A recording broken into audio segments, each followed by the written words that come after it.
What if Ace had actually survived? How would the One Piece world change? Today, we're going deep into this one what-if scenario, and trust me, it would change everything about the story we know. So let's rewind back to Marineford. Imagine the exact moment where Ace throws himself in front of Akainu's punch. But this time, something changes. Maybe Luffy unleashes an unexpected burst of haki that deflects the attack. Maybe Jinbe shields Ace. Or maybe, and this is wild, Garp himself snaps out of his conflict and intercepts Akainu. Whatever the case, Ace survives that fateful moment. Suddenly, the entire battle shifts. Whitebeard may still fall, but his last wish, to see his sons escape, actually comes true with Ace alive. The Whitebeard pirates retreat, battered but not broken, and Ace lives to see another day. Now let's think about Luffy. Ace's death was the catalyst for his entire growth during the time skip. That trauma, the helplessness he felt, was what pushed him to train with Rayleigh and truly master haki. If Ace survives, Luffy doesn't experience that same heartbreak. He's still injured and exhausted, sure, but he doesn't fall into that deep despair. So would Luffy still train? I think yes, but not with the same intensity. He might still realize he's too weak, especially after witnessing the monsters of Marineford like Akainu, Mihawk, and the Admirals. But instead of training out of greed, he'd train with the motivation to fight alongside Ace again. And that's a very different kind of drive. Also, imagine Luffy's mental state. In the canon timeline, he struggled to even continue after losing Ace.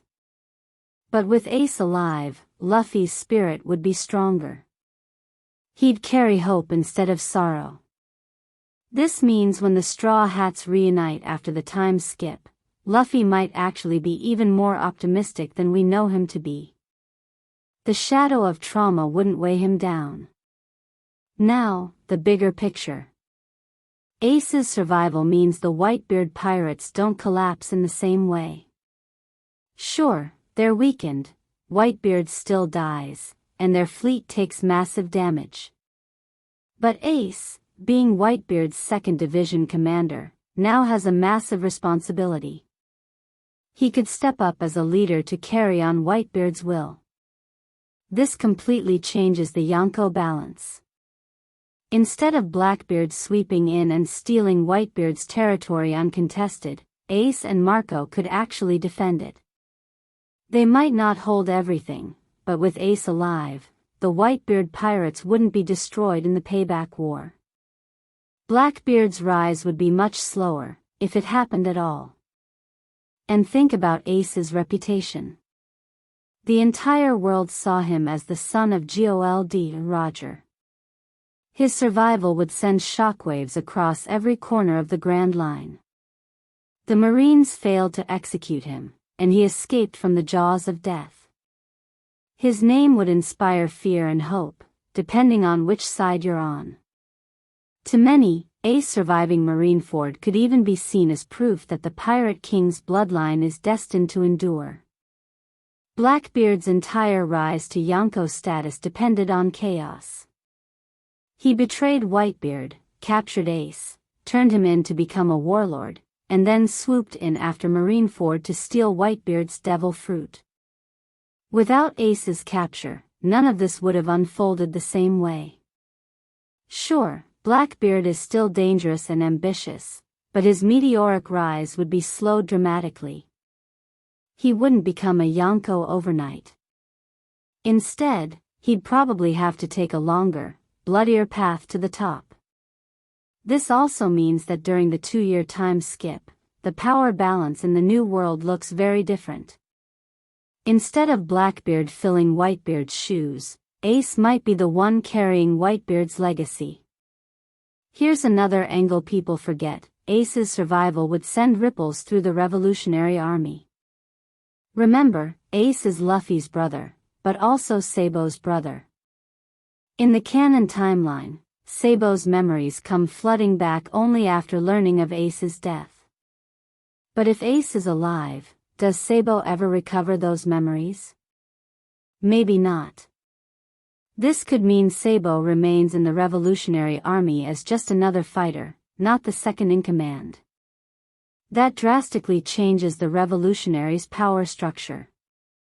And with Ace alive, Dragon might even see him as an ally, someone who could inspire pirates to stand against the world government. Imagine the son of Roger, the brother of Luffy, and the son of Dragon all aligning.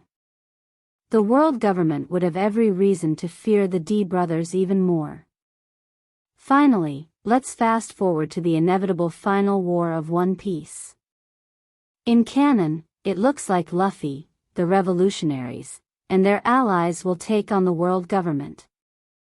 But if Ace survived, he'd be a major player in this war. Picture it, Luffy and Ace fighting side by side, their bond stronger than ever.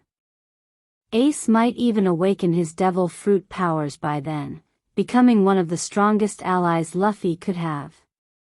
And symbolically, Ace's survival would mean that Roger's will is alive and burning just as much as Odin's or Joy Boy's.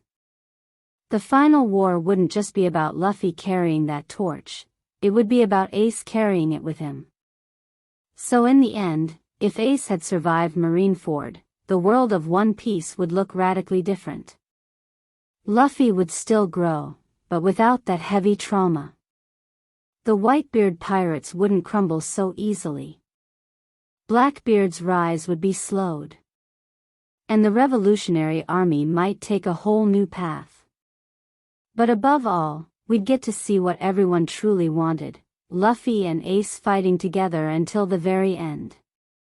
And honestly, that might have been the greatest payoff Oda could have ever given us. But what do you think?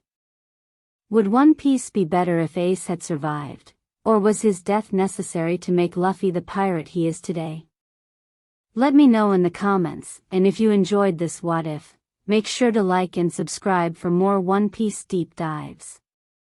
Until next time, I'll see you on the Grand Line.